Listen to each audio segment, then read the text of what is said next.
Hello and welcome to another Not Chilly podcast, where we watch a movie and then we just sit down and talk about whatever we think about.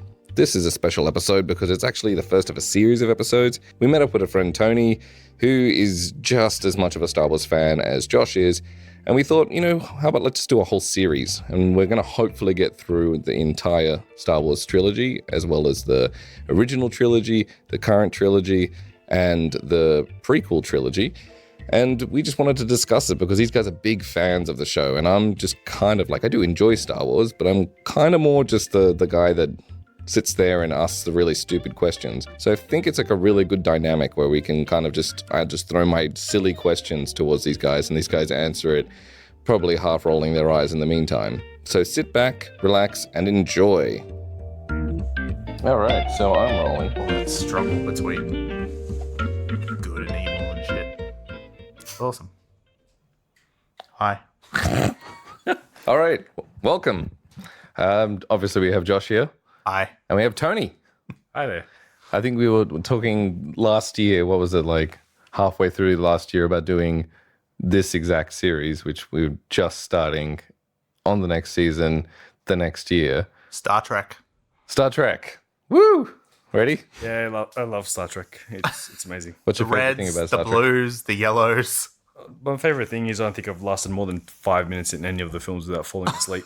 Oh, really? That's pretty amazing. Surely not 2009. Oh, the new ones are alright. The Star Wars one. Yeah, the Star Wars one. Yeah.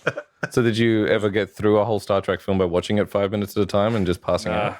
Can't do it. No, I can't. I did my Next Generation though when I was growing up. When it was actually prime time before it Uh-oh. I'll tighten that. went to midnight session and then disappeared off the planet. Well, obviously we're not actually talking about Star Trek. It was on really late. Yeah. I tried with Next Generation. Sorry, Star Trek fans. It's shit. I love that we're still talking about Star Trek. This is You know what's a lot better than Star Trek? Star Wars. Nice segue. nice. By Well a done. million miles. And what did By we light years. what did we just watch? Who wants to start this up? Star Wars Episode 4, A New Hope. Now, why did we watch episode 4 first? Because it was the first one.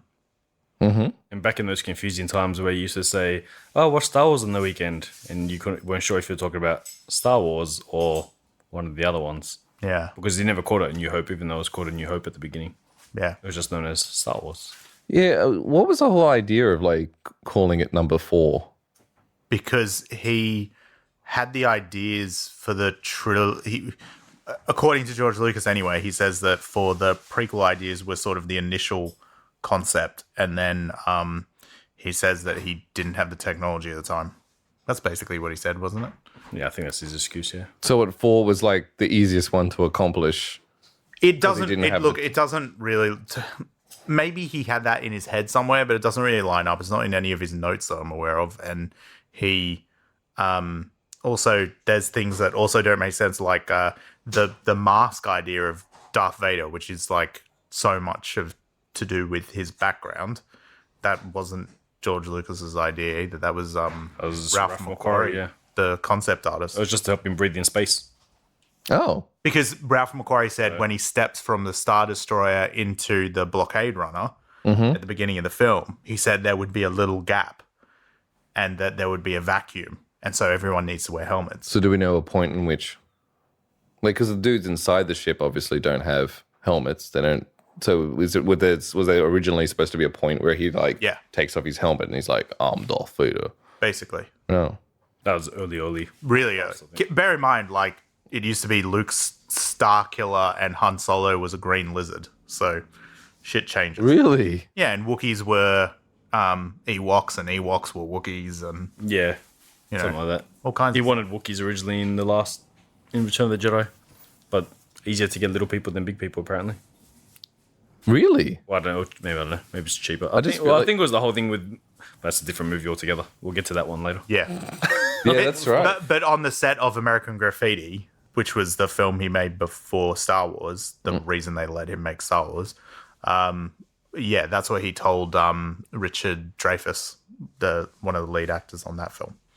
He was rambling on about stuff to do with Star Wars, and he was like, all I remember it was like him saying, it would, it'd be amazing to make like a in this space opera to have like people with limited technology and they don't have much, like really take down a massive empire like the Vietnam War. Like that was just a conversation he had with Richard Dreyfuss on that set.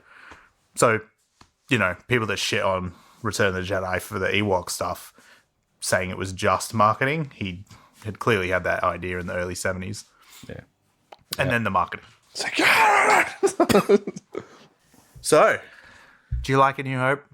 yeah, what's your actual feelings? Oh, actually, first of all, Tony, this is the first time you're actually appearing on this podcast. Tell us a little bit about yourself.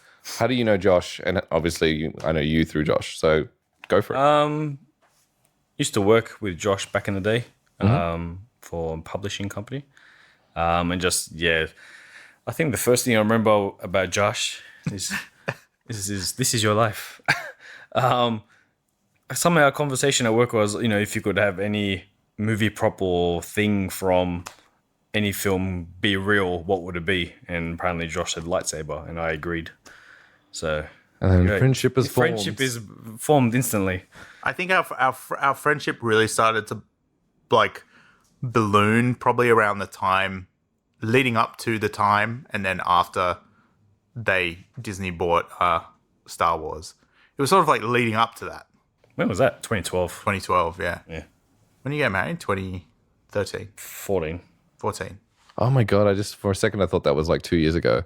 Nope. That was a long time ago. Yeah. Oh my God. Okay, cool. So what do you do for a living? Some sort of project manager on websites and things, but pays the bills. I watch films. Can we also say that we're surrounded by like There's a few Star Wars things around, yeah. Yeah, just a huge, what was it? I don't want to say what it is because I don't want to be The embarrassing. Executor, the Super Star Destroyer Lego version, which is about 3 foot long and weighs a few kilos. And you have like a stack of DVDs there. And Yeah. I mean, on the scale of 1 to insane, which I guess is 1 to 10, what's your rating of, how do you rate yourself about being a Star Wars fan? Yeah, I'd be up there. You'd be like 8? It'd be a 10. You think it'd be 10? Well, no, okay, hold on here. What do you think? No, well, it depends. You got those crazy psycho that's- nerds. No, So- Josh, you're not allowed to talk right now. You'll have your turn, sir. What do you think? No, like I'm a massive fan, but it depends. If I'm of normal people, I'd be out 10. But if you got those crazy obsessives who watch a film at the cinemas like 400 times, I'm like, yeah, I'm not that much. So maybe you're a 9. Yeah, if you're going to go with your own rating. Yeah, we'll go for 9. Okay, Josh, what do you think about yourself before you go into out of 10? See, the problem with fandom is Stop complicating this. no, but it is complicated. Like I would say that, and I would agree. I would say this about myself as well. Like I would say that Tony is a true fan, and that's not about. You'll have your turn to talk about. No. I'm talking about you, sir. I would define it under true fan, like someone who really. It's about the love of Star Wars. It's not about strangling it. It's not about owning every piece of merchandise. It's not about cosplay. It's not about any of that stuff. So you're like a 7? Is that what you're saying? Star Wars is about spirit and soul and heart. What is it, 7.5? I don't know. I don't know. What does that mean? I'd say a 10. Just numbers. That's all we need. Yeah, that's all you guys are. I So put myself. you as put 10. yourself down as a 10. I fucking love Star Wars. There's no wrong answer here, by the way. So now, Tony, I want you to. In that, I'll go for 10 as well. Then why not? Okay, and how do you guys rate each other? How do you guys see each other? Like, what do you think Josh is? If you look at Josh, you actually think if I'm on a scale against Tony, I'm like a 9.6, and Okay. he's a 10. Oh, all right. So you're a little bit more of a fan via Josh's eyes. What do you think of yourself in comparison to Josh? He's looking at me going, he hasn't even fucking finished Clone Wars. Yeah, he hasn't finished Clone Wars yet. So there you go. That's fair. That's totally fair. Clone Wars, Rebels, Resistance, so far behind, man. Okay, so I think that scales him down a little bit. Yeah, so there you go. So we know Tony seems to be the bigger fan here. I just think it's interesting how people absorb Star Wars and talk about Star Wars in terms of fandom. And I always find it really funny that, like, to me, Star Wars fandom is about there's no way to say this without sounding like a complete tool, but I think it's about understanding Star Wars, what it is, how it changes, how you feel differently about it over time, what it meant at the time, what the intention was, how it can change, like how flawed it is, you know, that people like, you just hear fans like, particularly sort of as I used to when I was about 19 or so, be like, I really wish we'd get like a dark Star Wars movie and blah, blah, blah. It's like, what the fuck was I watching that I thought that that's what was within the scope of Star Wars? And now what are people watching that they think that's within the scope of Star Wars? Star Wars has always been something that is supposed to sort of be like Pixar in that it serves the dual purpose of being sufficiently entertaining for adults to get something deep out of it and sufficiently entertaining for children to just go wild with their imagination when they watch it. And I think that people lose... I think a lot of ways that fandom is expressed lose vision of that idea. That it's meant to be about imagination and fun and moral. It really is meant to be about morals. It's about right and wrong and good and bad and really just basic ancient storytelling stuff. And I think that people lump a lot of shit on top of that then loses focus of the point.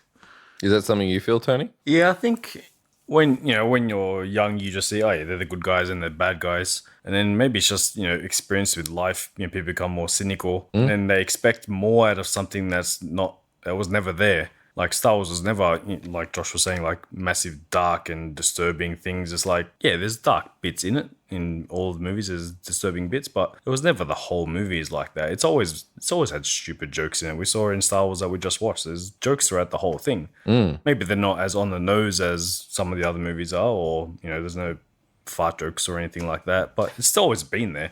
So it sounds like you two both really feel like that Star Wars is kind of about fun. It's about having a good time. It's just there. It's about the magic of cinema. It's about it's never. I've never seen it as sci-fi. It's always been space fantasy to me, space opera. What's a space opera? Like I don't know what. Sorry, I didn't invert my fingers there because I don't actually. Other than this film, it's the only film I've ever heard described as a space opera. I'm sure there is plenty of others that I'm not quite understanding. But what makes this an opera? I mean, operas are extremely melodramatic and they are mostly filled with exposition and everything is just incredibly over the top and it's about something grand. So when people try to put Star Wars into science fiction, Star Wars has vastly more in common with Lord of the Rings than it does, say, Star Trek, right? And science fiction as a genre is meant to be about, it's fairly broad and people have a hard time explaining it, but often one interpretation of science fiction is that it's to do with the interaction of technology, science, and humanity or whatever, but like traditionally humanity. Whereas this has nothing, it's all fucking magic. Everything is magic in Star Wars. It's Jedi, wizards, Force, magic. Lightsabers, swords. Yeah. There's nothing scientific, remotely scientific about anything. And all of the physics in the entire thing are based on World War II footage. So they fly around in space like it's some big battle from World War II and all that kind of stuff. That's in terms. I don't know how I got to that point, but. So that's why it's a space opera. Okay. But it's not science fiction, and it is space fantasy. Yeah, I guess space opera due to how over the top it is. One of the things that I always think about when I think of science fiction is I think of when you look at the communicator that they use in Star Trek and how we now have that version of what we use today. And I don't think Star Wars ever tried to tell a story about and try to predict a future.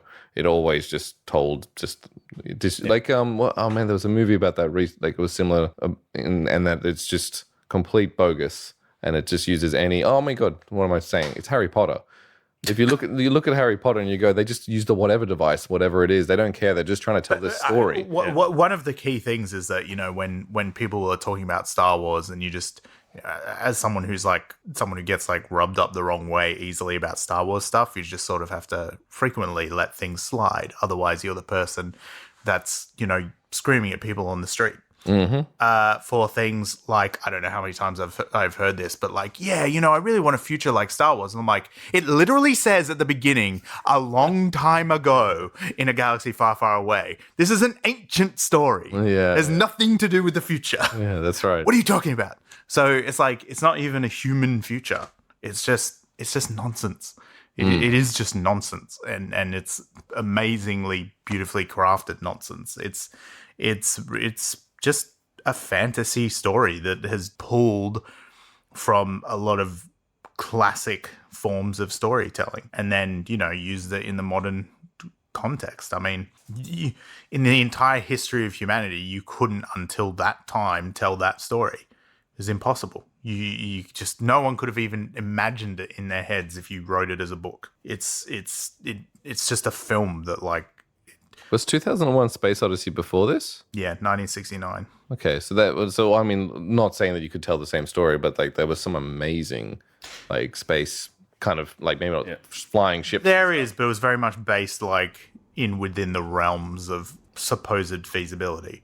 But also just even you watch that and then, the effects and everything in that are amazing, but that is the most common comparison, right? Mm-hmm. But look at the difference between the two things. The technology in Star Wars is unbelievably advanced, and by comparison, you don't see anything like the way the ships move in Star Wars. You don't see anything like that in 2001. And that was mostly the people working on Star Wars. On A New Hope, they used up 80% of the budget figuring out how to do the shots. And then they had to do all of the special effects for the entire film with 20% of the visual effects budget. No one had any fucking idea how to do it. Hadn't happened before. It's amazing. So they had the rudimentary idea of what to do. They knew how to use blue screens and this and that. And then someone was sort of saying I know, let's move the camera around the model because the models are too big and things like that. All these incredible things. But nothing had ever moved on a screen like that before that looked like that. Yeah, right. And we obviously saw the most recent and up-to-date version of this. Yeah. And it is the most zhuzhed one, isn't it? Yeah, because you got the whole bunch of different versions. You got the original one, although it had subsequent re-releases with all these little tweaks. But then you had the special edition, which added a whole bunch of scenes. Then you had the DVD release, which made things worse and destroyed the sound mix as well. Colors all over the shop. And then they released a Blu-ray version, which fixed a lot of those problems. And they added some extra little effects here and there as well, like R2-D2 hiding behind extra rocks that weren't there before. All right. As they could. Blinking Ewoks. No! Stuff like that. And they changed Obi-Wan's Crate Dragon noise for the 5th time.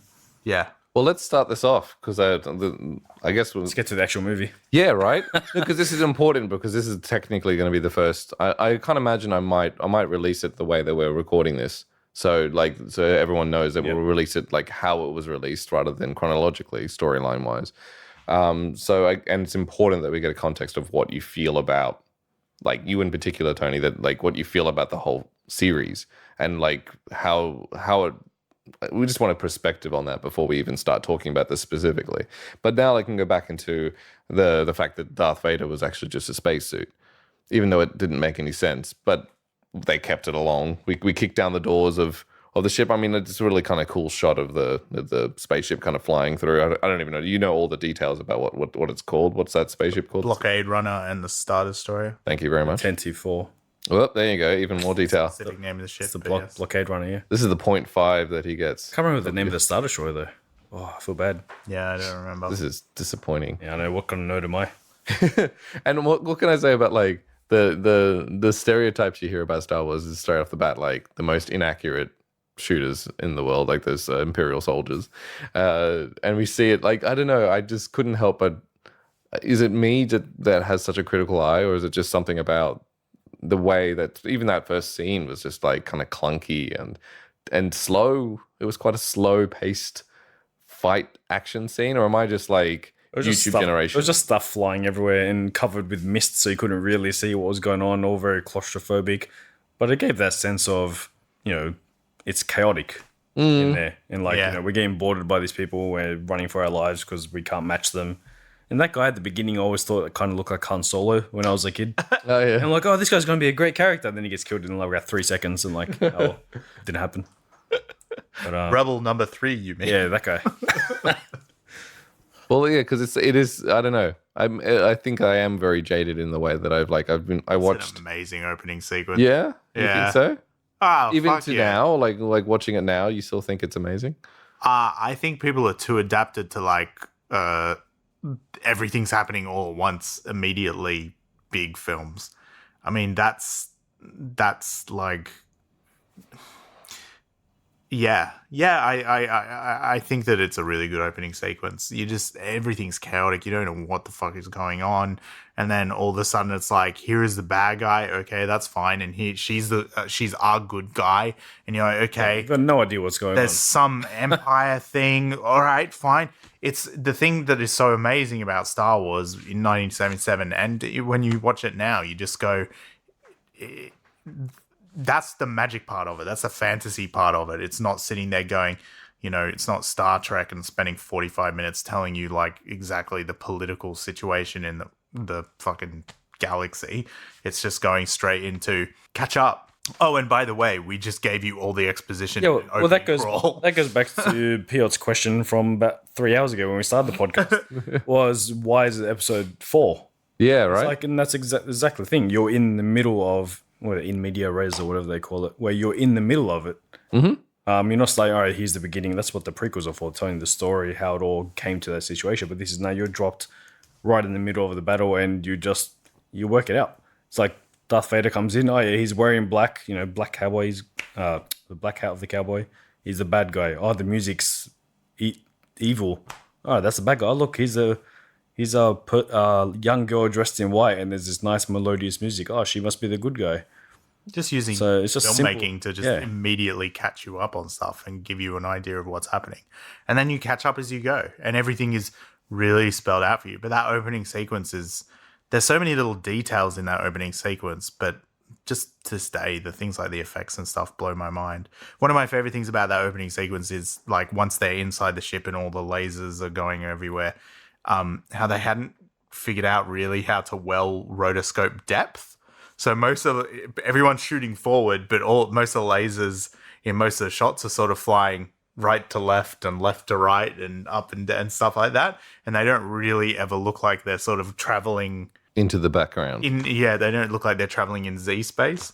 It's really cool, but then they do later in the film. It's interesting. Well, my feelings on this particular scene is this, and actually, to be honest, the whole film is that I feel like the filmmakers were just trying to figure out how to tell this intense concept. Like, this is a really high concept idea in the sense of like technically speaking, and it's like, how do we manage to shoot laser beams down a hallway? How do we bypass so much? Or how do we send this robot? And how do we even make a robot talk and have this like sidekick that doesn't actually speak a language?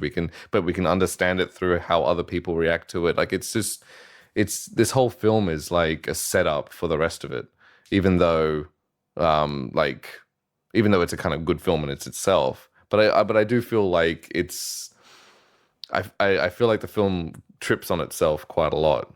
But not I wouldn't say that's a bad thing, because I think that's a thing of the time. Like, if you're doing something for the first time, you're gonna have things that you struggle with. And considering this is also the thing that always, like you were saying before while watching it, considering that he had the opportunity to kind of refresh a lot of this and to fix things, the decisions he made to fix was pretty interesting. And I'm not sure. He had a lot of unnecessary things and didn't fix up things that you kind of could have said, oh yeah, that could do fixing up. But do you think part of it is not that, like, trying to leave it as it is, because fixing that kind of things up, like, rather than fixing but adding is probably a better option than trying to repair? I think it's just that all of it comes back to, everything to do with it comes back to George Lucas's imagination. And if that's what he imagined, that was the stuff that he put in. But if it met his imagination or lowest expectations, then he didn't touch it, is really why I think. The thing about this film, like, that you have to understand is, like, basically only 2 people thought that it wasn't shit. Like, I'm not totally familiar because she's kind of been erased from the history, but his wife had a lot to do with the success of it. Yeah, I think. Was she an editor? Was that? Yeah. And she was. I think that her first name, Marsha, isn't it? I think so. Yeah, Marsha I can look this up. Where you go, check. And but I don't know how much she believed in it, because again, she's been mostly sort of erased from Lucasfilm history. But is she still alive? Yeah, as far as I know, she is. I think so. No, it's because they didn't have a good divorce. It's just okay, right. They got divorced during Empire. Marsha Lucas. Yeah. Yeah. There you go. Wow, that was well remembered. George Lucas believed in it, and Spielberg said that he always thought it was like Had going potential. to be a hit. If it came off the way that George described it to him, I suppose you'd say. And he was the only one after a screening that said it wasn't shit.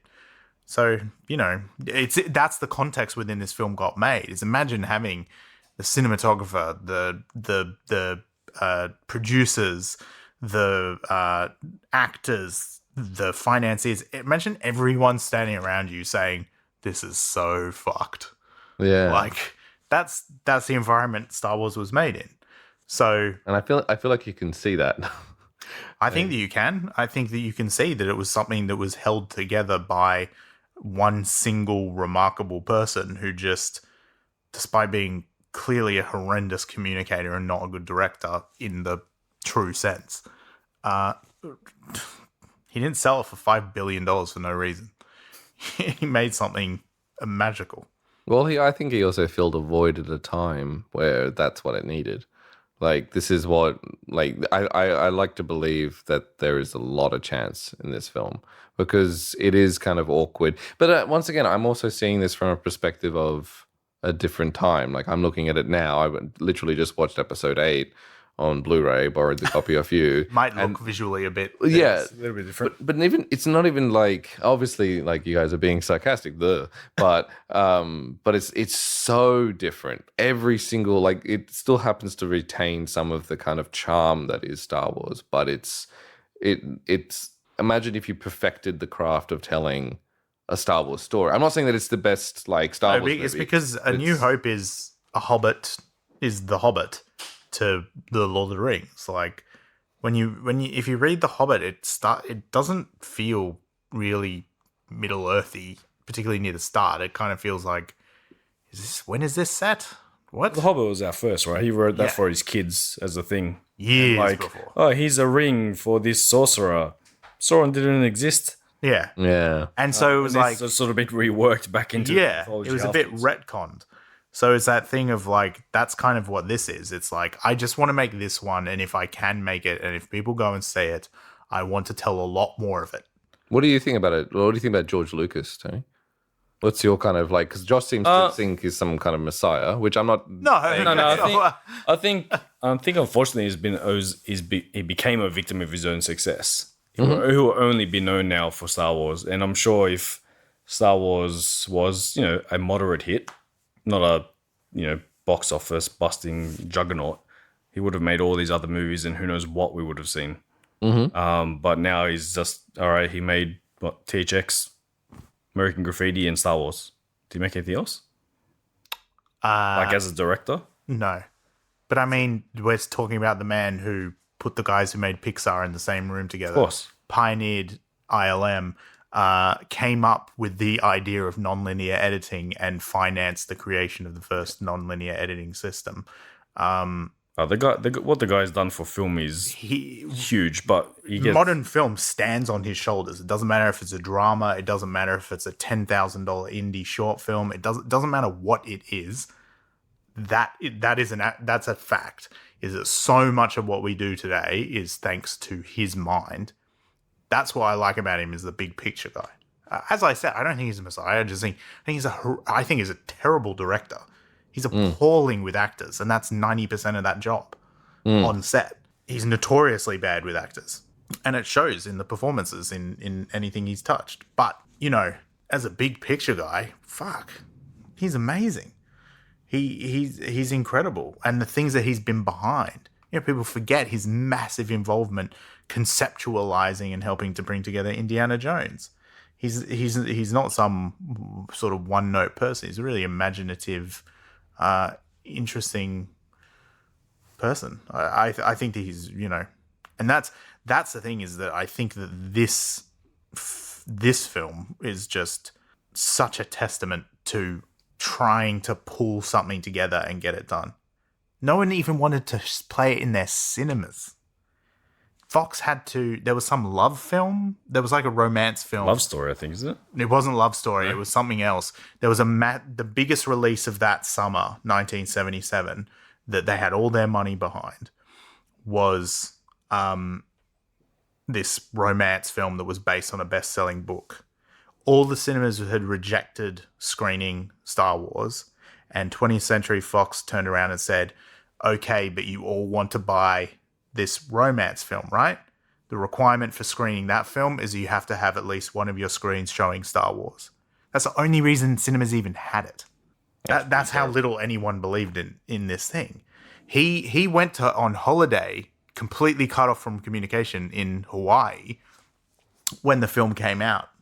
I think he booked like a month or something, but he went away to be like, I can't handle what this will do to me when it fails. So someone had to find him on a beach because no one knew where he was. Someone eventually tracked him down, was like, George, it's the biggest hit in the history of film. Like, it's beaten Jaws. It's like, you know, and after, how many years had been, who knows how long it had been in his head, but we know that he'd been working on it for like, in some way, for like 10 years. That's torturous as like a creative person. It almost killed him making that movie. Yeah. And that's the stuff that I think is the beautiful aspect and the really admirable things about George Lucas, is that, you know, he did a thing that's brought hundreds of millions of people happiness and sparked their imaginations and given them a really good allegory on right and wrong. And it's a really clear thing about right and wrong as well. Like, Star Wars is a fantastic moral story for kids, and, you know, just things like that. I just think fans of, like, we've so like crushed him for doing something that brought us happiness. We spat in his face. That's what I think about George Lucas. Back to A New Hope. Yeah, that's right. I mean, like, one of the things that really stood out to me was the performances. I think, what was it like? I think you were saying, I think it might have, what bit was it where we finally saw Obi-Wan Kenobi? That's when Alec Guinness came into Obi-Wan, yeah. Yeah. It's like finally to connect. and I will say that, like, I think that's totally true, without the exception of Princess Leia, because I feel like her performance in that first scene was actually pretty good, like pretty genuine, and she has that kind of like fire and charm which we know from Carrie Fisher, like, later down in the years, and the way that she kind of like she's just a presence around, or was, unfortunately. But you're right about the, like, I felt like, I mean, Luke's character, Mark Hamill, who is once like a brilliant actor now and an incredible voiceover artist, it's one of like I just love listening to his work. To think that how terrible of an actor he was. Hey, think of the lines he had to.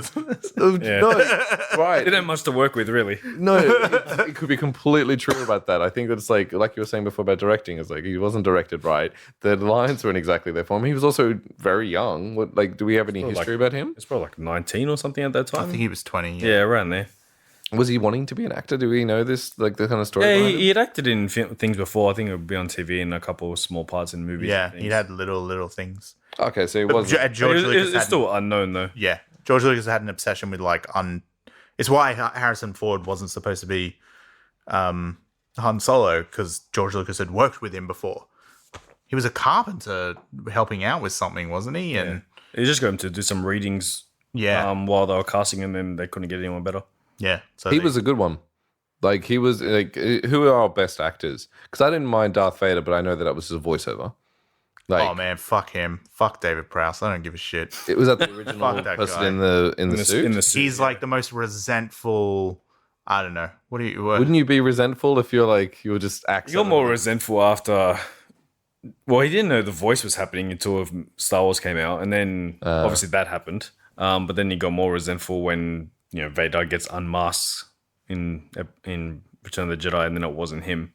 He got very. Oh, was he the same? Was he the same person throughout the 3 films? Yeah, the entire time that he's masked, it's David Prowse. Yeah, but in there's so many stories. I don't know what the truth is, but, you know, the thing is that apparently Dave Prowse half leaked about the whole Vader Luke reveal, and because of that, well, Lucas believed that he leaked it, and then he sort of shunned him. So a lot of the scenes in Jedi is actually Bob Anderson, who's the stunt Vader. Oh, he does all the choreography and stuff as well. Wow. So a lot of it's not He did actually the prequel choreography, didn't he, as well? No, that was Nick Gillard. Oh, that's right. Yeah. That's right. I forgot that. When you say choreography, you mean like the action sequences and fighting? Yeah, For the sword fights and stuff. Right. Bob Anderson, he did like Princess Bride, I think, as well, and like heaps of stuff. yeah. It's been around for a long time. Yeah. Yeah, well, I did a bit of. I know this sounds like I'm just tooting my own horn here, but I did a. My girlfriend got me a day, or I think it was a couple of lessons at a fight, like sword fighting kind of thing. Yeah. And it's amazing to think that like the later, as the films progressed, and when the next ones came out and stuff like that, the choreography looked really cool. But if you want to think of what a real sword fight's like, it's probably closer to what the first or the fourth film was like. Like sword fights aren't glamorous and they don't look, they're actually really robotic and like. But it's like the thing is like they do stay that way until Return of the Jedi. They only really change with the prequels. And the reason for that is the true test of the Force is a lightsaber duel because you should be able to read into the Force and anticipate the moves of your opponent. That's why they're so fancy, lore-wise. Oh, okay, yeah. But we'll get into they that. Just fucking look sick. That's why they. Because that's a whole conversation. Once we start watching the first and the second and the third, yeah. That's exactly what we're going to be talking about. Because I love choreography. But I remember looking back at this and being like, "Oh man, it seems so boring." And then I'm like, "No, I actually really like it. Like I think there's something about it. It's just real. Like that's how you would kind of fight." I think like because in terms of like thinking back to being really young, about 5 years old, that's sort of the first time I have a memory of Star Wars, and that memory is on a TV like, however big, like not big, 30 centimeters, 40 centimeters, a 30 centimeter TV or whatever, like little TV, watching taped off of TV with ads. I still remember the ad breaks, by the way, in a lot of the movies, amazing. Especially Return of the Jedi. Really? What ads were there? Sorry. No, not the ad breaks, but when they occurred. Oh, really? I still remember the title screens come up. It's amazing. But the only thing I remember from that, and it was Return of the Jedi. So, and it's Vader throwing Palpatine down. So the only time I really remember, and I don't really understand why I became so hyped up about Star Wars, but we moved to America and I got my first Star Wars toys shortly before that. There were some Micro Machines. One of them was the Millennium Falcon. It must have been to do with the special edition or whatever it was called. What was the one called? The VHS release. The VHS release was in 95, maybe? Yeah. That was like, this is the last time your last chance to own Star Wars on video. Yeah, that's probably true, right? It was. And Pizza Hut had like little figurines, and I remember all these different things. Do you have the VHSs? Yeah. Oh, I see. So you're full-on collector. Do you have every edition?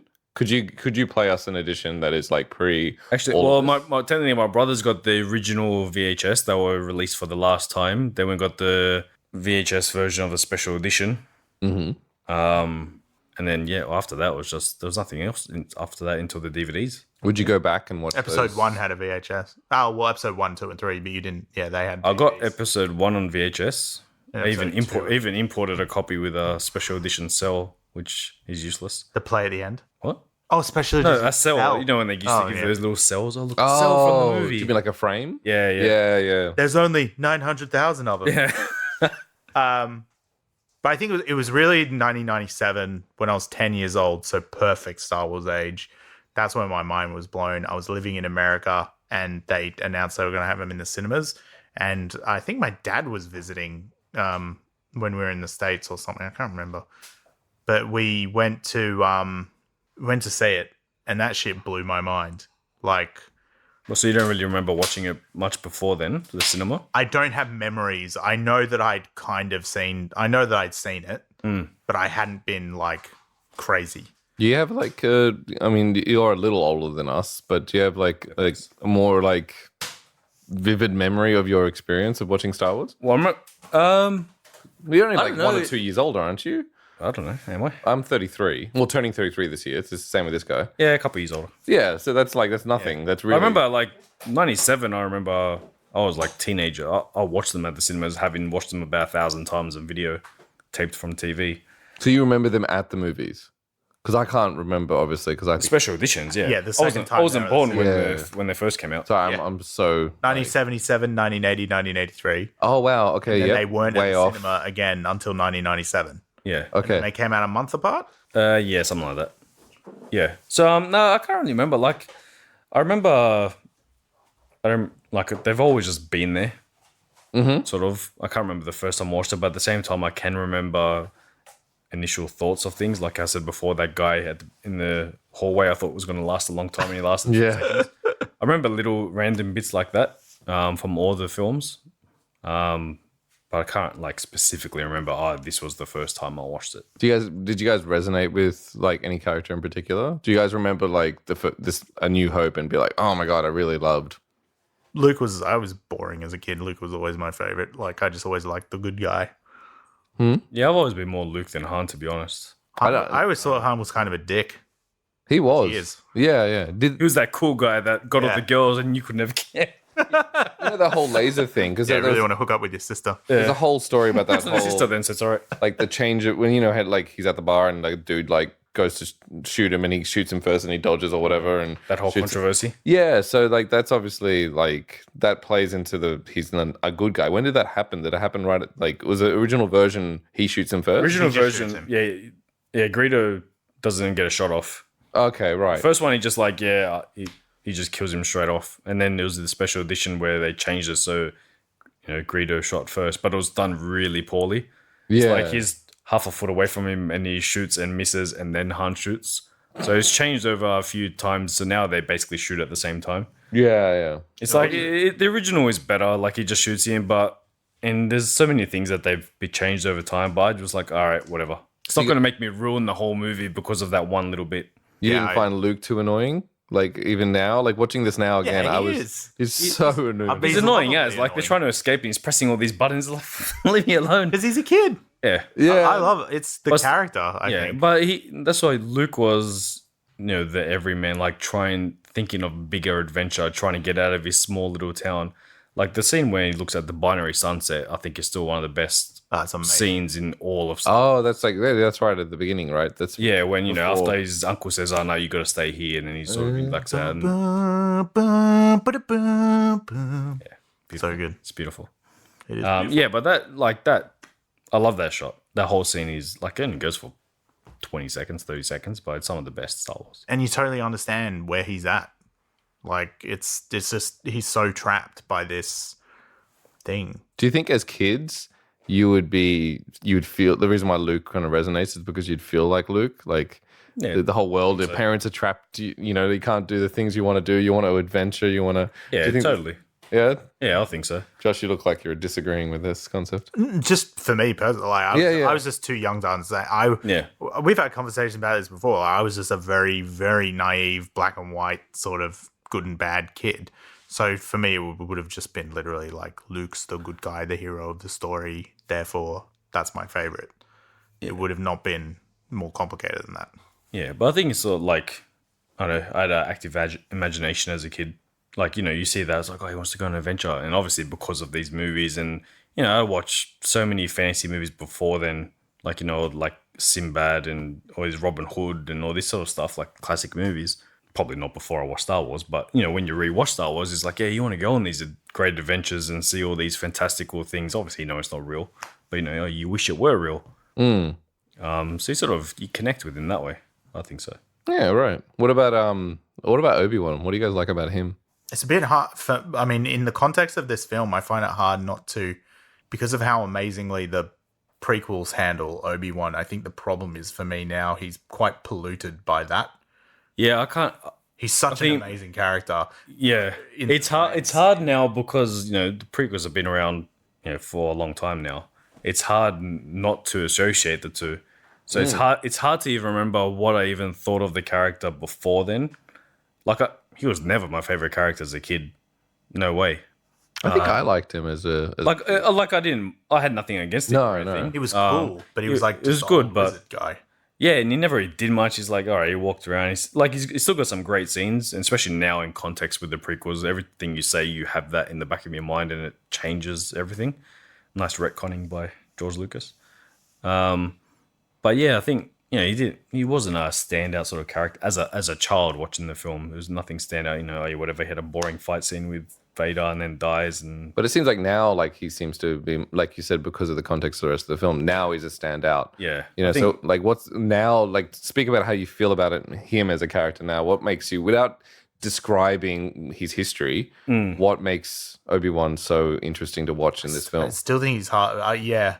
I mean, even again, like even if you go forward, it's like I know one of the most important scenes is at Obi-Wan's house and talking about Anakin, and you know, we know this fucking lie that he's telling him that he later justifies by saying that from a certain point of view, you can say that what I said was true, right? That Darth Vader killed Anakin Skywalker, but from a lore point of view, I know that that's because that shit hadn't been written yet. I know that's the real reason, but like I have a hard time seeing him as anything other than a really complicated person who played a huge role in completely fucking up the galaxy.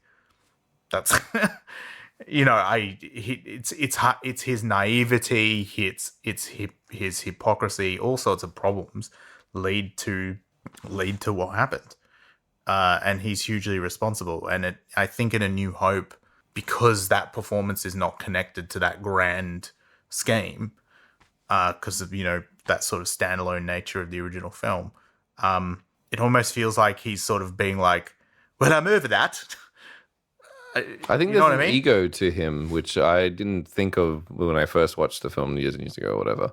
But just watching it now, I was like, there's something about him that in his old age, there's also he feels like he's bigger than he is. And I guess in some respects, because he gets taken down in the way that he does, that he becomes more. But just in there's that scene where, I mean, not the whole point of being a Jedi, but like Jedi is about balance and about peace, and it's not about showing off and being flashy. But yet when Han questions the Force, that's when we see Obi-Wan with a facial expression that's like, I'll show him, picks up the helmet, puts it on and says, now use your feelings. And, you know, we see that scene play off when the bit where it's like he's in that fight scene with Darth Vader and he sees Luke and he sees that they're all watching him. And then that's when he puts this quirky smile and that's when he surrenders to what he's about to do. I don't know, when I saw those two moments in particular, I always thought for me, that seems like an old ego that exists there, but I don't know if I'm totally misreading that. I sort of see those things as more, he's been through a lot. You know, like Han says, you know, I've seen a lot of things and nothing will make me believe in the Force. Is like, you know, Obi-Wan's, you know, he's had however many years of fighting in the Clone Wars, serving the Jedi, being using the Force every 5 seconds. Yeah, using the Force every 5 seconds. You know, being essentially self-exiled onto Tatooine. No, the guy's been through a lot, and I think he just sort of sees as naivety on Han's part. It's like, I don't think it's like, I don't really say it's ego. It's more like, you know, it's just like, that's a amusing sort of point of view. And you have to remember, it's like, you know, Han Solo grows up in like on Corellia in like a shitty corner of the galaxy and all this kind of stuff. Like Obi-Wan's standing there being like, I've stood inside the fucking Jedi Council chamber. Like this shit ran the galaxy. It was real. We were taken seriously. But through the Empire, which is, you know, really meant to be kind of like the Nazis, it's like anything that they didn't like that came before them, they eradicated from history and educated out of existence. So there's like a massive class disparity between him and Han. Well, it's a generation gap. It's less to do with class. It's like a generation gap of Han's grown up in a world that's post The Jedi? Republic. Post-Republic. Yeah. And post-Jedi Order. And what is there, like 3-4 Jedi left? Like, depends on how you look at it, but yeah, something like that. There must be like thousands in reality. No? Well, as a kid, it was always Obi-Wan is the last Jedi, and then Yoda comes into all right, Yoda's the last Jedi, and then obviously after that Luke. But then with all the cartoons and stuff, obviously at the end of episode 3, you know, they've killed a good chunk of the Jedi. You have to remember the vast majority of the Jedi were like, it's not that hard to track them down. They were either in training, teaching at the thing, or out doing peacekeeping. And at the end of the Clone Wars, they were generals, most of them. So it wasn't hard to track them down, which is and that's what, in between episode 3 and 4, that's what Darth Vader spends like 20 years doing, is just hunting down Jedi and killing them. All right. I That's didn't what his know job this. was for Palpatine. I'm getting that right, aren't I? Yeah, close enough. Yeah. Yeah, a lot of that's in sort of the comics and cartoons and stuff. I did not know that existed. It's hinted at parts of. They say it in A New Hope, don't they? There's like There's something they about hint at it anyway. about He's the like last of his getting. kind. They say he's the last one, yeah. Okay. But yeah, so it's Obi-Wan, but he's a great character, and I always used to sort of love his like wisdom and all that kind of stuff. But when you look at it in the scheme of things, you just sort of go, seriously, you're this irresponsible? You're gonna just start retraining the next kid that comes along, Anakin Skywalker's son, when you know how dangerous Anakin Skywalker was? Yeah, he's probably learned a bit from them. You hope Qui-Gon taught him something. Yeah, and it's a little bit different where, Anakin was always had anger management issues. There's cut scenes from episode 1 where he has little fights with baby Greedo and stuff like that.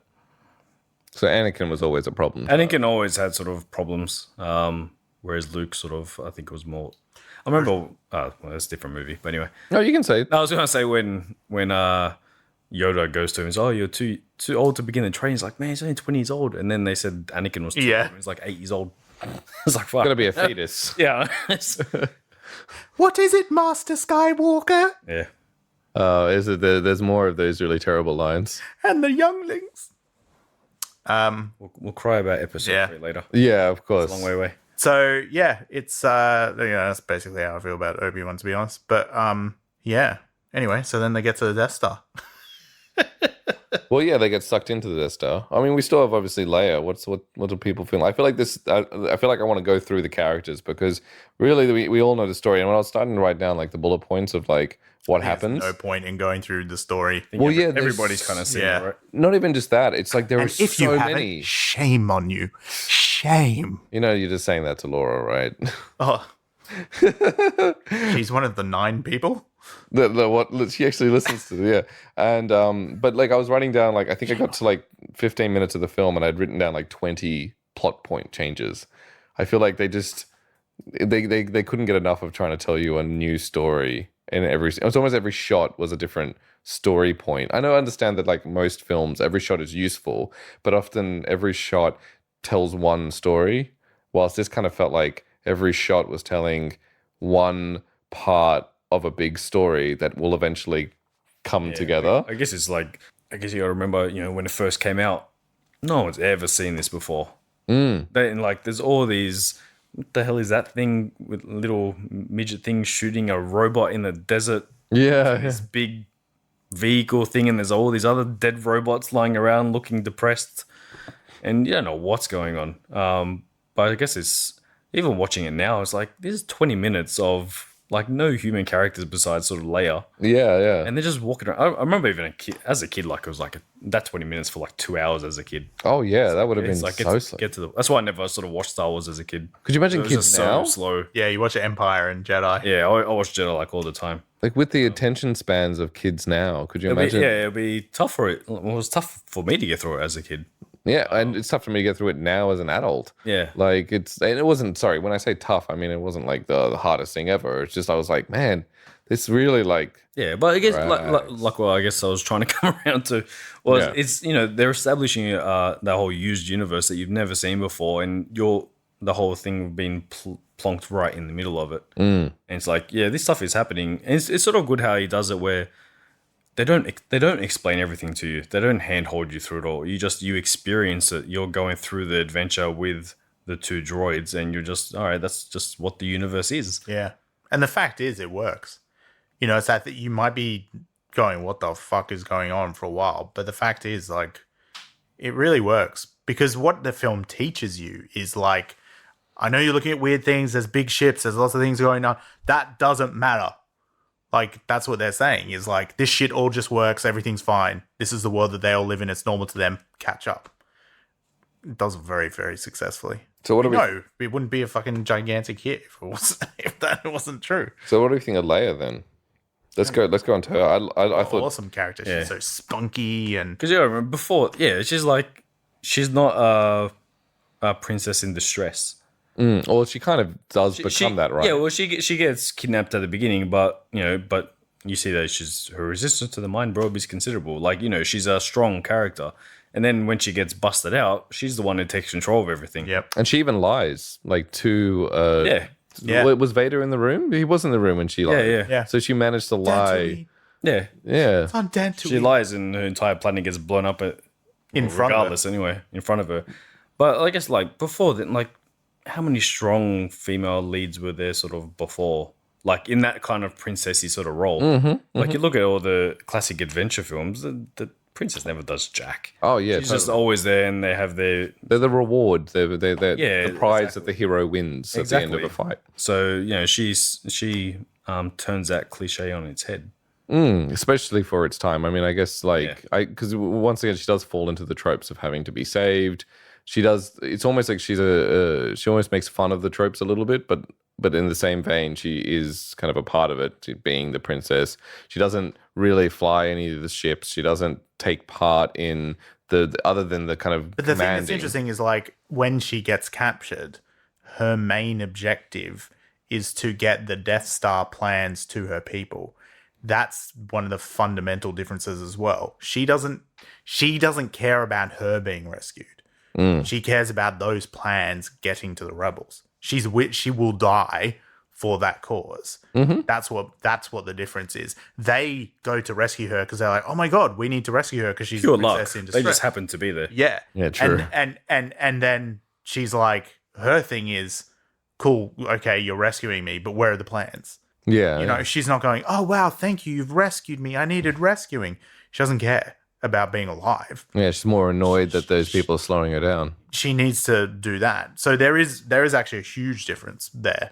Like there is no element of damsel in distress, only from Luke's point of view does that situation exist, and that's because he's wandering around everywhere going, grand adventure, I'm on an adventure. I'm not on my planet anymore. You know, yeah. Jedi. Yeah. I was born here, you know. I'm gonna die here, you know. I'm never coming back to this planet for a whole 2 years. I'm so excited to see the other movies. I'm sorry to say, like I said, I'm happy I watched it. I really enjoyed that film, but I really want to see Luke as like a serious. Have you never seen these movies? No, I have, of course. Yeah. It's just been a long time since I saw that one. Yeah. And I remembered it so much more highly. And I remember we had a conversation, would have been like middle of last year, like when we were probably talking about the series, and about how like A New Hope is really very much the worst made of the whole series, like as a film. Like it like pioneered a whole genre. It changed the film industry for the better, but it really isn't the best Star Wars. It's held together with sticky tape. Oh yeah. I mean, literally, clear sticky tape is what they do. Yeah. But like, it's literally and figuratively held together barely when you watch it again, and especially when you watch it in the context of the other films, and you go, man, this could have bombed very hard if people didn't fall in love with it, and people did for the right reasons. People hadn't cut it really well. Yeah, and this is where like we see it. I'm hoping, I don't know, we'll watch the next movie and be like, oh my god, it's just as bad. But I Empire, not by a no, but you long can tell shot. like from it. Besides, Empire, everyone likes it the best. It just when it comes into it, it just feels like bigger budget, more lovers come into it. Everyone's on board with it now. Everything's acted better. Obviously, oh my god, different the director, performances are so much better. The structure is so much better. The technological differences are just immense. Yeah, when they leap up, it's the setup, right? It's like I always say about A New Hope. It's sort of like it's part of an alley-oop in basketball, right? One player passes the ball up to the other player and the other player dunks, and it's like to me, Empire's the dunk, right? And not saying I know what Return of the Jedi is, but that's really how it is. I mean, when you have to put it in the context of like the closest thing I can think of is when I saw Batman Begins, I went, how the fuck can they top that? That is forever going to be the best Batman movie ever. That was amazing. I heard they're making a sequel. How can they possibly beat it? And they made The Dark Knight, and it would like blew people. That movie's fucking brilliant. But that's the context you really have to watch Star Wars in, is that's what people thought when they saw Star Wars, was like, what the hell are you going to do with a second one? The second one's going to be rubbish. because you can't, that's how amazing Star Wars was. And they are, in a lot of ways now, like, my biggest regret about Star Wars, my love of Star Wars, is that I watched it to death. Is the only thing I regret about it, is that, and that's why I haven't seen A New Hope. I don't watch the original trilogy very much, because I saw something new in this one. That sounds really tough, but how I'd never noticed that before. But like, I saw the T16 in the background for the first time, and I was like, "That's so funny! I've never noticed that before." But I have to not watch it. I only watch it every probably 5 years or so. I get around to it. Prequels, I'm fine with. I happily watch them all the time. But A New Hope is just one that I don't watch that often. It's also not my favorite, because it does sort of feel like that pure, bright energy adventure, and I just love everything aesthetically about Empire Strikes Back and Return of the Jedi more, like the blues and things like that. I love all those colors that they put into it. But A New Hope is just this incredible adventure into something that, again, you have to remember, no one had seen this shit before, you know. And then it's like Ridley Scott used it as when he got the script for Alien, he was like, I want to do the Star Wars thing. I want to like make this, but I want to do it Ridley Scott style. So it's going to be like, when you think of the whole used universe things, those are the two movies you think of. Yep. And no one's done it better since. Ooh, Peter Jackson. Not better, but as well. In what? Or Lord of the Rings. Lord of the Rings. Yeah, but So beautifully done. So when you say used universe, so before that, it's 2001, for instance. Everything is fresh. Everything's clean. Everything's new. No one had ever seen like a film universe where everything was filthy. It's because like every science fiction film before that, I know we don't say Star Wars is science fiction. yeah, But every science fiction before that, it's set in the far future. Everything's perfect. Everything's nice and clean and spotless. Everyone's wearing latex like clothes and things. Everything's like it's unrealistic. Whereas opposed to this is like, man, the universe is shit. it's grungy, It's dirty. It's grotty. There's scum everywhere. It's like it's more realistic. It feels like all right. This looks like it's actually been lived in. Especially like with Star Wars and Alien. It's like all right. This is a massive truck in space. and that also like appeals to the prequels, which supposedly, I mean, as far as what I gathered, not that once again we will go into that when we see them. But this is supposed to be like many years after, and this is when there you go, where things kind of like fell apart and things were trying to like, and you see like that clean cut. It's sort of different with the prequels though, because Depends on where you are. It's 20 years, by the way. Oh, yeah. Ooh. Once again, the point 30 years from Phantom Menace. Yeah. Okay. Because that's like people bring up that argument. It's like, everything's too clean in the prequels. It's not as it's not dirty, but it's like all right. But you got to look at the context of where the locations are.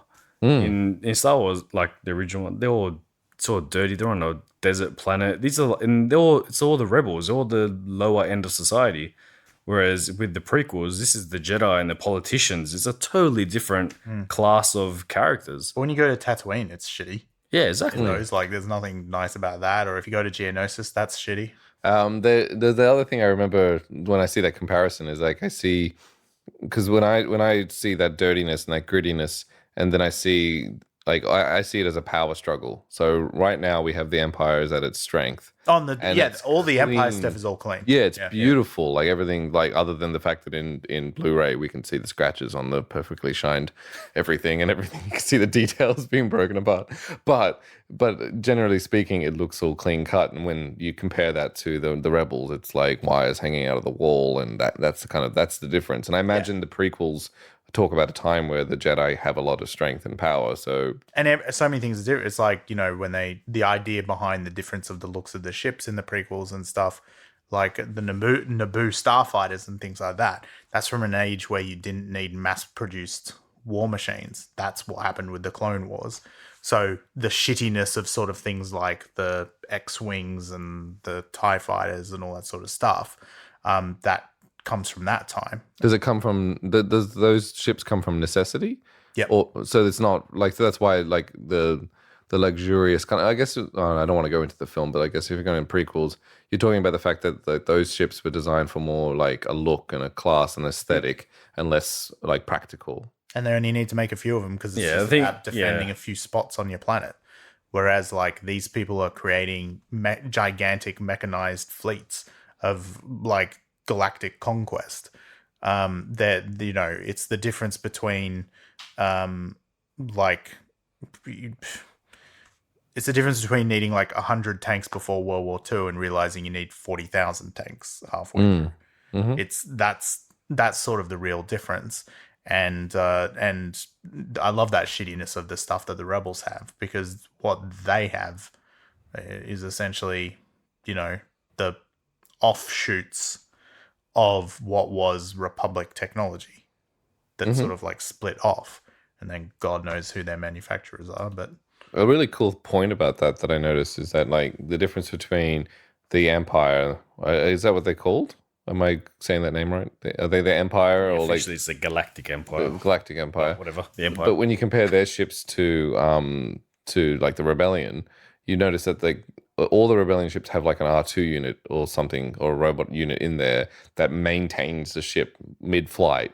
Whilst I don't know if that, unless I'm mistaken with the law, those other guys are just expendable in the Empire. They just have the resources to keep making ships. They don't need to keep maintaining them and working them. They just toss them if they have to. They, in the law, they like conquer planets to do that stuff. What do you mean by that? To mass produce things. Oh, like I think Rogue, what was that one movie called? You probably think about Solo. No, there was because there was a whole thing about like they were taking a particular type of. That was Rogue One when they're taking the crystals out. If that's yeah, and for the Death Star. Yeah, that's right. So I was thinking that might describe what you're talking about. Yeah, like the Corellian shipyards. It's like, you know, in the beginning of Solo, it's like the whole planet's.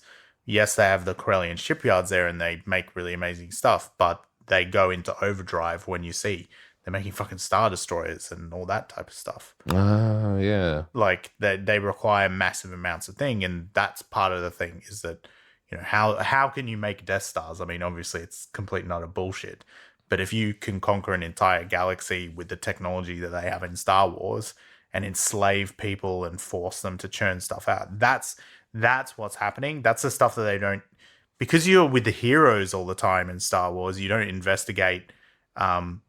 You're really just told through cinema, either, you know, through the crawl in A New Hope, and then through, as you were saying earlier, like black costume versus white costume, nice music versus evil music. You're told through that these guys are evil, but they're genocidal, enslaving fucking fascists. They just destroyed a planet with like, oh yeah, we'll destroy this planet first. Yeah. First. Just demonstrate our power. Just to do it. Just to scare people, to test the weapon, and then what will they do next? And it's like anytime a planet becomes a problem, they will blow up the planet instead of a town. You know? So they're fucking evil. And they even say it in that meeting. They like, how are we going to control everyone is by fear, not by anything else. And it's quite funny because the main line in that scene that everyone forgets is that's as Tarkin walks in, he says, you know, you don't need to worry about the Senate anymore. It's been completely dissolved. So that moment in A New Hope is that we know that a sham Senate. So it becomes the Galactic Empire in at the end of the Clone Wars, and then it takes until the completion of the first Death Star for the Emperor to be able to completely eradicate the remnants of democracy. So they still had the Senate up until that scene is the first, like, it's gone. That's when it's gone. So it's around for a really, really long time. And that's when he sort of finally takes control. And it's funny how that was sort of like a throwaway line before. Oh yeah, he's dissolved the Senate. Like you can barely even hear the line sometimes when it happens. But it's such good lore. But then now it's like knowing what you know about the prequel movies. It's like, what? The Senate was such a big sort of part of that story, and it's like it's gone. Yep, totally gone. And the other thing that I love about it now with the context of the prequels is that we know that the Senate ceased to be of democratic meaning or democratic purposes it ceased to serve those like by about the end of episode 2. By the time Revenge of the Sith happens, that one, by the time the Battle of Coruscant, if you want to put it into the timeline of Star Wars, by the time that happens, really the Senate is just so fucking corrupted by Emperor Palpatine, where he's literally corrupting the minds of senators. Right. And you see him walking around with different senators and whispering in ears and just tiny little things they put in. So we know that democracy has been dead for a long time in the galaxy, and he has special war powers and all that sort of stuff. It's just interesting to see how long he lets the charade continue. And that's one of the things that's so wonderful about New Hope as well, is that the Emperor is this thing off somewhere. Yeah, there's someone above them that gets mentioned a couple of times, but no idea who he is, what he looks like. Yeah. Maybe he has eyes like a monkey. Yeah, maybe. What's that reference? A thankfully fucking fixed effect. Oh, really? As in Empire, the original one was like a monkey face on the top of an old woman thing. Really? Because they hadn't cast Palpatine. Because they hadn't cast the actual character. Oh, right. And they went back and put him in. Fucking brilliant actor. What's his name? Ian McDiarmid. Yeah. Nails it in all. What do you do? 5 films? 3 seconds of Empire, and then Yeah. Now I want to talk about Vader, because obviously this is like I was gonna say when I was watching the beginning of the film, I was like Darth. Darth. That's right. Yeah, sorry. I should call him by his proper name, Darth. Sup, Darth? You know, so that's like emo. calling me Mister, right? I think that I actually really enjoyed his performance. I know that it obviously came from his voice, which was done later on, but even in a lot of his actions and a lot of the way he moves, some of it was a bit clunky. Some of the times I noticed that he was standing because I don't think he could sit down in that suit. That was my theory on the matter. Because there was a couple of moments where he's just like, do you not want a seat, buddy? And he's like, I'm okay. Why sit when you don't get tired? Exactly, right? You're a robot. But I guess... What's that? Just said, think about it. Yeah. Well, yeah, I just did. And I answered that. So now let's move on.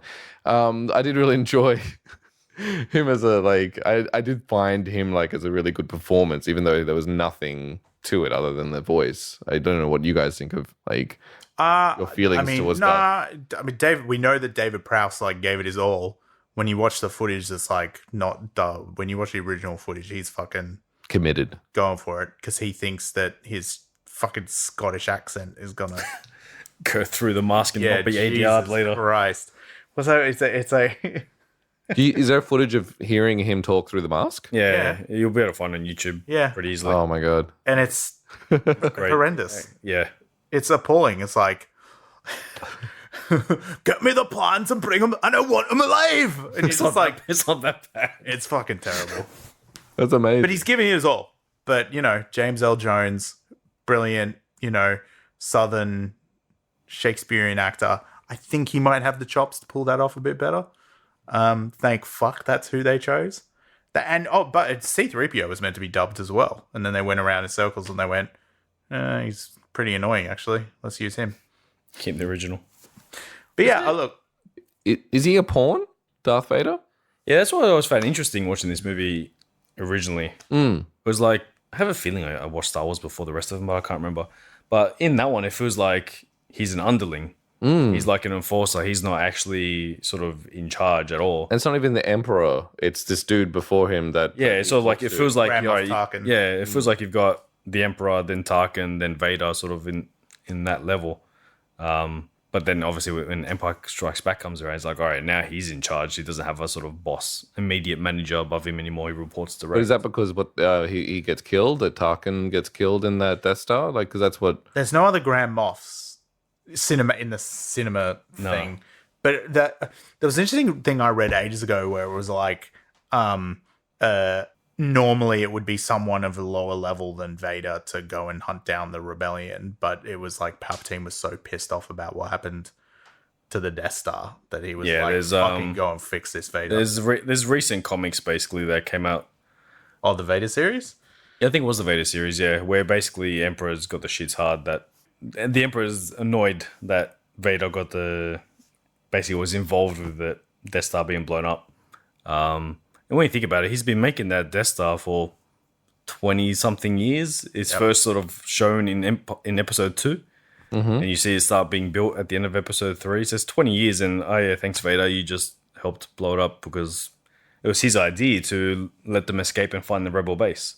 And so that the other Moff, I can't remember his name. What's a moth other than a thing that flies into lights? MOFF. It's a military rank essentially. Is that a real military rank, or is this a Star Wars military? Just a Star Wars thing, I think. Star Wars one. And what's the ranking? Like, what do you know? Where the I know there's Moffs and Grey Moff. Whatever people make up. Yeah. Okay, so there is no like official ranking. There's admirals sure there and is captains. Yeah, I think all that it might be more political actually, because you got admirals and things. They're more with the navy, with the actual ships and stuff. But then you got the Moffs, so it might be a more maybe political thing as well. Apology accepted. But there's this whole arc in the comics where that other Moff with the bowl haircut, the one who's having the argument when they first walk in the room, basically Vader sort of gets assigned to him and starts doing all this crappy work to basically prove himself again. It's pretty cool comics actually. Yeah. So does it kind of go through him hunting Jedi, or is this way after? The Jedi are sort of I think there might be a couple lying around, but there's not too much of that. It's more just doing these other jobs in Vader, trying to get back into favor. They're pretty interesting.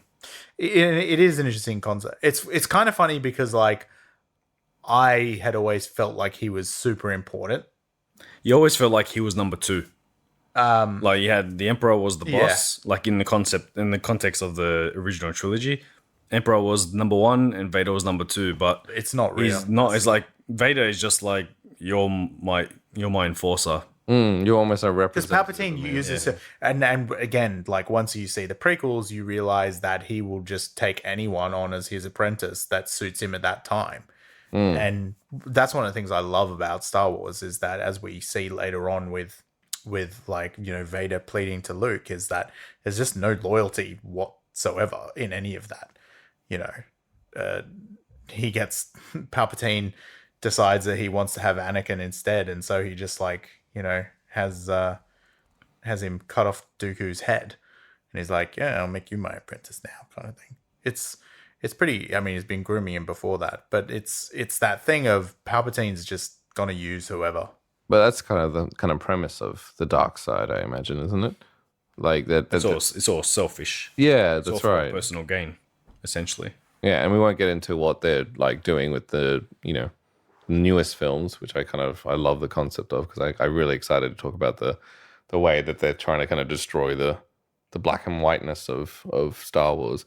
But it's, yeah, I guess it's just representatives of like hate and the worst parts of humanity, I guess is what they're trying to do there, right?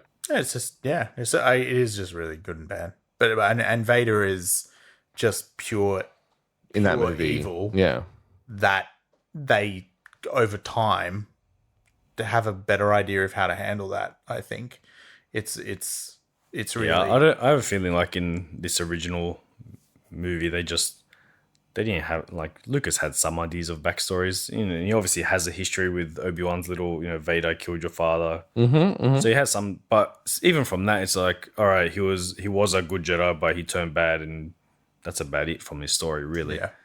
It's only obviously once this, you know, Empire and Jedi came out, they actually gave him a proper character.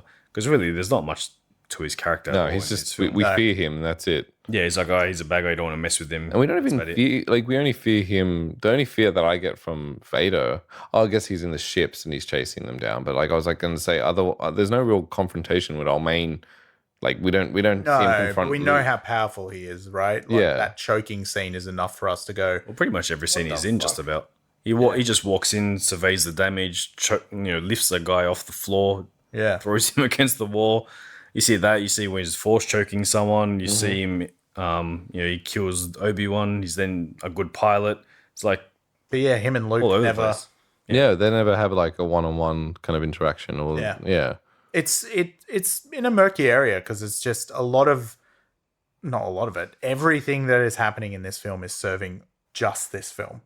It's not designed to serve It's very much a standalone more film. films. It was he never in a million years thought he was getting another shot. So That's super interesting. Because I was literally thinking the opposite. I was thinking that because he, because of Vader not actually kind of standing in front of all the heroes and being like that wall that they have to get through, because he's always seemed to be to the side of what the main dudes are trying to get to, like the kind of achievements. He's never like really the block between success and failure. He's always seemed to be kind of intervening in the story, and that makes me feel like he's always like they're always lining him up for the next film. They're always trying to make him like, this is the beginning of him. This is him just like showing his face and showing his power, but not actually being like, I'm your wall and you need to get through me. It always seems to be like he's a helper to the story, which makes me think that's because they were thinking about the next film. They're thinking that in the next film, he will be the wall. He'll be the thing that you have to get through to actually achieve your goals, which once again, I'm not sure if that's actually true, but that's kind of the way I felt about Vader in this film. Yeah, well, they obviously had some ideas set up because he got away. Yeah, it's that's like right. he's like one of the main bad guys, and they clearly show him escaping. It's not like they spun him off and then he just disappeared. You see him He gets disappear. control of his ship again, and then he flies off straight. So, there was always he always had ideas for sequels, but I think the way that the film was made is like, if this doesn't have a sequel, it is pretty self-contained. Especially being dropped into the middle of the story, as it is. Yeah, you're right. You could almost like, if it wasn't successful or was mildly successful, you could just be like, oh, cool, that was a cool film, and let's walk away. Maybe people will write, comics about it, and that'll be the end of it. Yeah. Yeah, absolutely. Instead, he built an empire. That's really lame, Josh. It wasn't intentional. I mean, like, he really did. Yeah, no, he actually really did. I don't know. Is there anything else you guys want to... Am I missing any points? Because I feel like... I was going to talk about the story, but then I'm like, once again, people know. Yeah, oh my God, Han Solo is probably one of the big elements. Like, he was probably one of the better actors. He's cool. He was a dick. He's funny. Turns out he's got a heart of gold. I don't know even if that's like properly true. Like, I feel like he's got like... It's so like, yeah. He's the guy that comes back. I did find that really cringy when he does, like, when they all land at the end, and like one first of all, like Luke being attached to R2D2 and being like, oh my God, and then just like being happy again that he's won. But then like they all, like, Han runs in and hugs Luke, and then Leia runs in and they're like, oh my God, you did come back and say, like, she like literally expositions what just happened. I thought it was just the most awkward layer of exposition that just wasn't I'm going needed. to paraphrase George Lucas here, but this is roughly what he has said about dialogue. Because I was watching Revenge of the Sith with his audio commentary, and he was like, it was a scene between Anakin and Padme. It's like, I don't care anymore. Don't say that scene. And he was saying like, I don't really like dialogue. I mean, dialogue is just the vehicle to get you from this plot point to the next plot point. And you're like, that is not the purpose of dialogue at all. It's meant to do about 5 different things, but okay, sure. Hopefully you can do 100 different things. But like, that's who you're talking about. But again, like, put it in the context, like, what else does it need to do? It's fucking Star Wars. It's not No Country for Old Men. It's not There Will Be Blood. Feels like something like, going back to right at the start of when we started talking. It seems like Star Wars, for some reason, has this extra layer of pressure put on top of it. It has to be at a certain level, has to be this, that it was never at. It never was. People have got this in their mind where it has to be this masterpiece of cinema across all levels, when it's not. And never was. It's just, it's Star Wars. Star Wars, I think now that we could really start to say Star Wars is basically a genre unto itself. I think that it is so separated itself from other things and is so identifiable in what it is, despite there being 3 very clear phases of what Star Wars is. There's bullshit that I will put, like, there's in episodes of Clone Wars, and I promise you, I'm so close to finishing it. Like, you watch it and you just go, I won't fucking tolerate this in anything else. But I get it because it's in Star Wars. It's the same as me being like, fuck Shakespeare, this soliloquy is boring. But it's like, it's Shakespeare. That's what it is. So why am I annoyed? Why do I want more or less out of it? That's why I really liked what the new ones did. Because they just like, I don't think they took Star Wars too seriously. I think obviously to a certain degree they had to because of the fans, but it was like fun. Yeah. It was like exciting and it was like nostalgic and it looked cool and it made me go woo. And it also told the exact same story again, almost with like different variants. I mean, 8 didn't.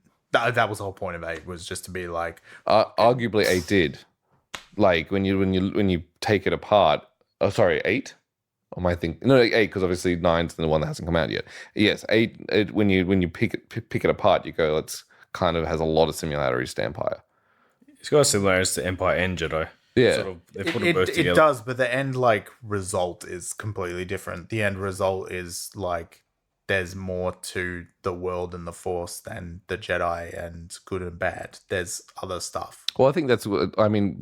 We will talk about that film when we get to it because like we'll watch it again, and because it's clear in my mind, I'm like I can see those similarities and I can see what they're doing again. But you are right. The end of the film, like there's so much to hint at that. But but the reason why I bring up those films in relation to these films, and this is exactly the point you guys are making about Star Wars is just. It's never been this like trying to be this pretentious, amazing, like all like perfect filmmaking process that's told this amazing story that's so depth, like and so deep and hard to understand, and you have to like spend hours talking about it. No, it's supposed to be fun. It's supposed to be like supposed to make us feel cool. It's supposed to make us have a good time. It's supposed to like let our brains kind of go wild. And the newer films kind of feel like they try to re-energize that feeling. And that's what, I guess, obviously what A New Hope was trying to do. So we should put it on a pedestal for its historic place, but I don't think it should be put on a pedestal for, like perfect cinema. It shouldn't be like, as you said earlier, like you just, so often you read shit about Star Wars written by alleged journalists or like people posting on Facebook about Star Wars, and you just go, when the fuck did you last watch these things? Like, how long ago was it that you watched it? Because the film you saw, based on what you're saying, is not the film I've ever seen. The things that people want out of Star Wars, I think what they're not acknowledging is that they've, in some way, and I don't mean this is about being an adult or maturing or anything like that, but either Star Wars has outgrown them or they've outgrown Star Wars. Star Wars has lost its relevance to them, is what I think happens to people. People want what it can't give and never gave. Star Wars is very generational. You've got the original trilogy, you've got the prequels, you've got the Clone Wars, you've got the sequels. Like, you have a new generation of kids watching these movies as kids. You've got 10-year-olds watching when the first Star Wars came out who are 50 now. Yeah. Like, it's been around for that long. And when you think about it, the prequels came out in 99. So, you'd have 10-year-olds watching that. And as far as they're concerned, original trilogy is boring. Yeah. Like, prequels is where it's at. I went to film school with some kids. That was actually when, in 2014, that was really when I started to open my mind up more about the prequels. I always loved Return of the Sith, but Revenge of the Sith, but these people around me, like they were like 6 years old or 5 years old or something when episode 1 came out, and the way they talked about it, I realized, was the way I talked about A New Hope and Empire Strikes Back and Return of the Jedi. And you just go, I had this thing twig in my head and I went, I didn't get it. I totally didn't get what he was doing. He didn't give me what I wanted, because that was never the point. The point was for him to stay at the same level. And that's it. Did he direct the prequel? All three of them? All three of them, yeah. Yeah, right. And then you look at the sequel trilogy, and hopefully 9 delivers a lot. but like when you look at 7 and 8, it's like when I look at pictures from Comic-Con and shit like that, and I see like a little 6-year-old girl dressed up as Rey with a fucking staff and stuff, man, it makes me so happy. Like that's who that's for. I don't give a fuck. Like, if you go, episode 7 was just like a fucking rehash of A New Hope, and yeah, so much of it is, but not to her. Not, Yeah, that not might to that be the little first. girl. That might be the first Star Wars movie she's ever seen. Yeah, and that makes me so happy because I go, fuck yeah, Star Wars is making it through another generation. Or I met some kids who, a friend of mine, not my friend of mine, my cousin, their kids, never seen Star Wars movies. Fucking Clone Wars TV series experts. Yeah. That's awesome. Like, and once you really hook into that being the point, then all the other shit just becomes bullshit. Like, and you start to be able to overlook shortcomings or things that you wanted that weren't there. Because, there's that sort of push and pull with fandom of going, we're the people that made you big. So why do you abandon us? Blah, blah, blah. And this conversation isn't new. The people, particularly Star Wars fans, have been saying this since Return of the Jedi. People fucking hated that movie. They didn't like Empire either when it came out. Really? I heard it reviewed pretty well. Oh, but like fans didn't. Yeah. Like it's just. That's why I'm curious to see how the sequels go 10 years from now. Yeah. Because it's like now all of a sudden everyone likes George Lucas and the prequels weren't too bad. It's like, yeah, that's not what he said when... the same people that forced him out. Yeah. Essentially. And that's exactly why he sold it. That's what he says. He's like, the way that people responded to the prequels told me that they never want me to make a film again. So that's why that's exactly what I did. So anyone who massively shat on him can thank themselves for that situation. So this is the Star Wars you get when you destroy George Lucas on an emotional and spiritual level. So, and almost get actors to kill themselves and other ones to become drug addicts and fucked up. So, it's about that thing of at just the end of the day, it it's a movie. It's a fucking movie. Yeah. Like you can love it, you can adore it and get fully into it, but far out, man, it's a movie. Yeah. Yeah. And that's the thing I love. That's one of my favorite things about talking to Tony about is like we both get completely sucked in and can get into like some crazy massive conversation about Star Wars and then go, it's a fucking movie.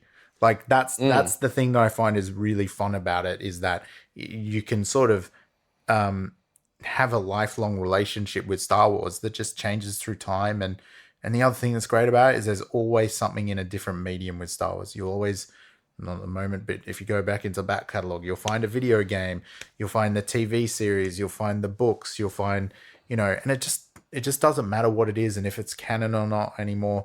It's just there. And in a way that I really think it's just a genre on its own now. It's its own thing. If there were still video stores, I think they shouldn't have Star Wars in the sci-fi section as they always did. There should have just been a Star Wars section. So I think it's just... So like a 2 out of 10? Is that what you guys feel about Star Wars? You cannot have more than 100%. Yeah. No, not because you need to rank this, but like there's this film, when you look at it purely as a film, not as how it changed the industry and but just in the place in the lore of Star Wars, like where, like you don't have to give me like an official ranking, but like where does it place on your scale of like do I love this film or is this film ranking is always interesting. I think it changes. Especially with new films, like I was just saying before, like how do you rate 8 compared to all the rest of them or whatever? It's like I can sort of give you immediate thoughts on things, but then ask me in 10 years when I've watched it 100 times, and then I'll tell you what I rank it. But like generally, like Star Wars, it fluctuates, but it's usually mid-high out of all the films.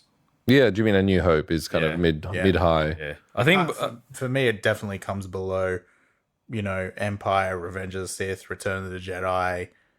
At the moment, I would put 7 on top of it.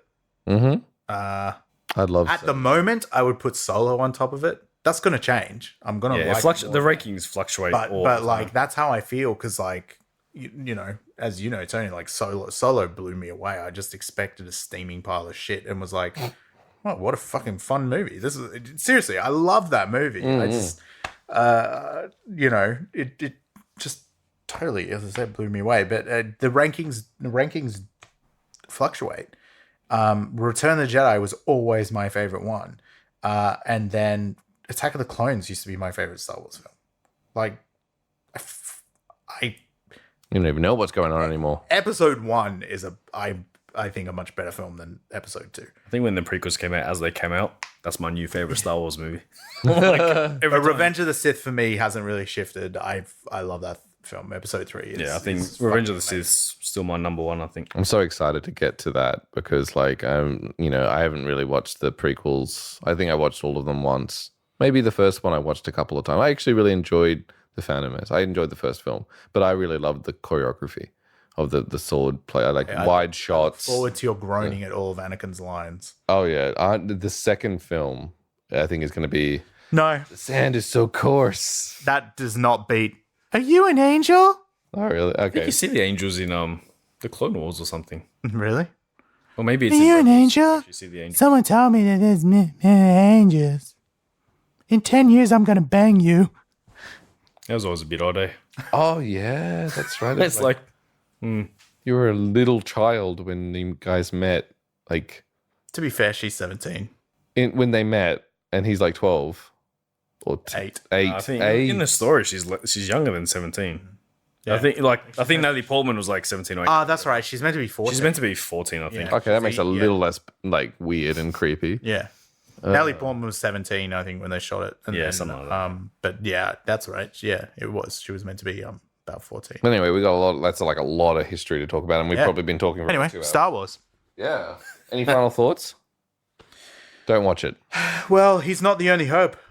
Was that really? another. That's true. Until they changed that storyline as well. Is this another thing that happens that I just don't even know about? Because I heard that Disney kind of like totally just. Oh no, this was pre-Disney days. Oh really? No, that's when that's Empire though. It's a different movie where Yoda goes, there is another, because Luke was meant to die off, and then What? Leia was meant to. I think it was meant to be Leia, or even someone else, because Luke and Leia thing that came way later as well. But it's like a throwaway thing that I think is like, we'll talk about when we get to Empire. Yeah, totally. Because that's It's not throwaway, but people forget. I feel people forget that's in Empire Strikes Back. And it's in like one of my 2 favorite shots in that film. The lighting in that fucking shot is unbelievable as the X-Wing takes off. And he's like, he's our only hope. He's our last hope. And then it takes off. And then as the light goes dark and then the light comes back up again, Yoda says, no, there is another.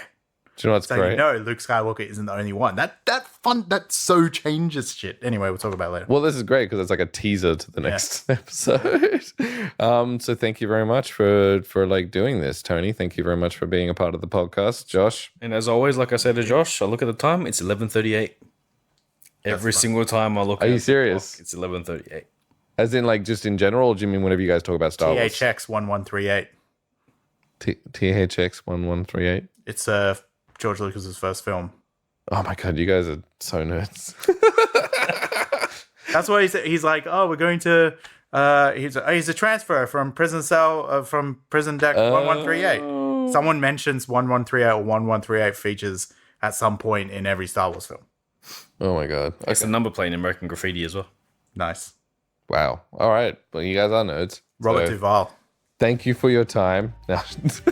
Now, I think everyone's got to go to bed. Yep. Good night. Okay. Thanks very much. Good night. So that's the podcast for today. Stay tuned as there will be a new podcast probably in about 2 weeks. Let's hope I can get that stuff together. And also, it'll be a new episode of this particular series, which is episode 4, 5, and 6 at the moment. And hopefully, we'll do the other ones later. To keep up to date, don't forget to subscribe using Podbean or wherever you get your podcasts. On this episode, I want to give a special shout out to Tony and Josh for being a part of this episode and a part of this series. You guys are awesome. This podcast was produced and edited by me, Piotr Wasilewski, and the music was sourced from the Film Story website.